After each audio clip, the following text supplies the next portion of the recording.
Bonjour à toutes et à tous et bienvenue dans ce nouveau numéro de décryptage. Le Parlement panafricain s'apprête à élire un nouveau bureau à l'occasion d'un scrutin qui aura lieu le 31 mai 2021 en Afrique du Sud. Toutes les parties prenantes sont à pied d'œuvre pour que cet événement soit rempli de succès. Nous avons pu joindre un des membres de ce Parlement avant son départ en Afrique du Sud. Il s'agit de l'honorable Koné Sidiki Aboubakar, député à l'Assemblée nationale de Côte d'Ivoire et membre du Parlement panafricain. Avec lui, nous avons évoqué les questions liées à cette élection au Parlement panafricain et à son fonctionnement. L'élection du nouveau bureau du Parlement panafricain se fera le 31 mai et vous avez tous porté votre candidature sur Madame Haïdara Aïssata Cissé. Pourquoi ce choix ? Madame Haïdara Cissé, à l'unanimité, a été désignée par les députés de l'Afrique de l'Ouest siégeant au Parlement panafricain comme leur candidate. Alors, cela a une histoire. Vous savez que Mme Haïdara Cissé est déjà deuxième vice-présidente du Parlement panafricain. Nous estimons aujourd'hui que notre Parlement a besoin d'une femme dynamique, d'une personne, d'un président dynamique, d'un président surtout qui va être au-delà des clivages régionaux, linguistiques, qui ne va pas être la présidente des anglophones ou des francophones ou des lusophones. Donc nous pensons que Mme Haïdara Cissé a les qualités de faire renaître le Parlement panafricain, d'inspirer la confiance aux chefs d'État et aux autres organes de l'Union africaine et d'être une bonne croix de transmission entre les peuples africains et les institutions qui représentent ces peuples-là, notamment le Parlement panafricain. Nous pensons que Mme Haïdara va être au-delà des intrigues et au-delà d'autres questions fâcheuses qui plombent le fonctionnement du Parlement panafricain. Vous connaissez son leadership. Elle a le soutien de beaucoup de chefs d'État africains et en tant qu'organe de l'Union africaine, nous sommes un Parlement qui ne légifère pas d'abord, nous sommes un organe consultatif, donc il est bon que nous rassurons les autres organes de l'Union africaine, notamment la conférence des chefs d'État, et nous pensons que Mme Haïdara Cissé Aïssatou, du Mali, aujourd'hui a le profil idéal pour inspirer cette confiance au pape, pour rassurer les députés, pour rassurer le personnel du Parlement panafricain et rassurer les autres organes, notamment les chefs d'État. Il est souvent reproché au Parlement panafricain de n'avoir qu'un rôle consultatif. Qu'avez-vous à répondre à cela et que faut-il faire selon vous si cela est avéré? Oui, effectivement, si nous n'avons pas d'espoir, si nous n'avons pas confiance, nous ne nous y engageons pas. Nous savons aujourd'hui que pour que les peuples africains aient un parlement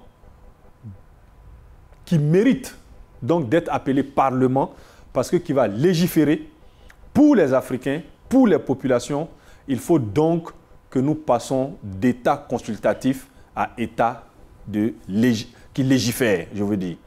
Madame Haïdara Cissé, pour nous, aura un seul objectif, faire en sorte que le maximum de personnes, de pays, signent le protocole de Malabo afin que nous puissions être un Parlement qui légifère pour les peuples. Vous savez, les frontières africaines sont des frontières qui, de notre point de vue, ne permettent pas à nos peuples de s'intégrer vraiment.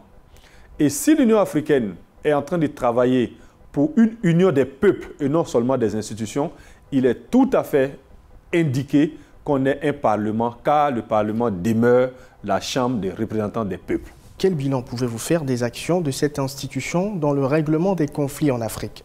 Le Parlement panafricain ne devient pas un Parlement qui légifère, qui vote des lois imposables à tous les pays africains. Nous allons rester dans un rôle consultatif. Nous avons été dans plusieurs pays au Bénin, en Côte d'Ivoire, en Mauritanie, au Soudan, en Éthiopie, pour essayer de contribuer à la résolution des conflits. Nous avons eu plusieurs colloques et effectivement, nous avons eu plusieurs rencontres, mais pour l'instant, nous n'avons pas la force institutionnelle nécessaire pour aller, comme il se doit, dans la résolution des conflits. Cependant, le Parlement panafricain a beaucoup aidé à l'époque à la levée de l'embargo sur le Soudan. Ça, c'est une action extrêmement importante. le Parlement panafricain a été aux côtés du Mozambique quand il y a eu les grandes crises, notamment les calamités naturelles.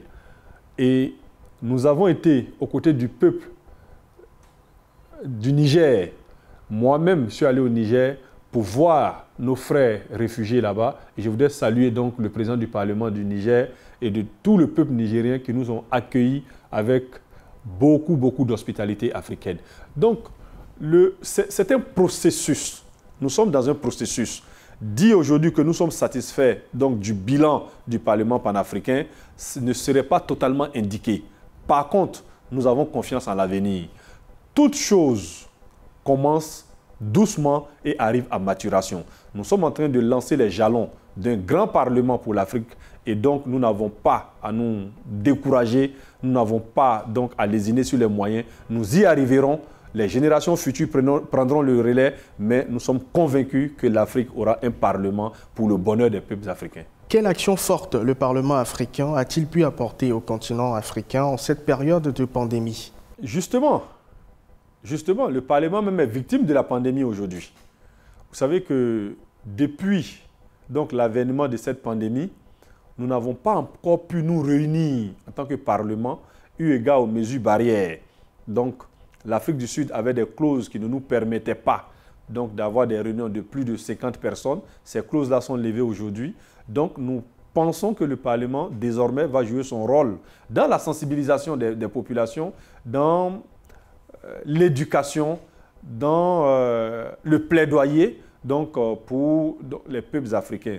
Pour l'instant, nous avons tous été frappés par la pandémie. Le Parlement même n'a pas pu se réunir. Et voyez-vous, ça fait plus de 15 mois que nous n'avons pas pu nous réunir et toutes les instances du Parlement aujourd'hui sont caduques parce que le 10 de ce mois, donc c'était la fin du mandat de toutes les instances, que ce soit le bureau, que ce soit les commissions. Donc nous partons à Midran pour renouveler les instances du Parlement. Et ce renouvellement va donner un souffle nouveau au Parlement panafricain pour être actif et prendre toute sa part dans les résolutions des problèmes au niveau de l'Afrique.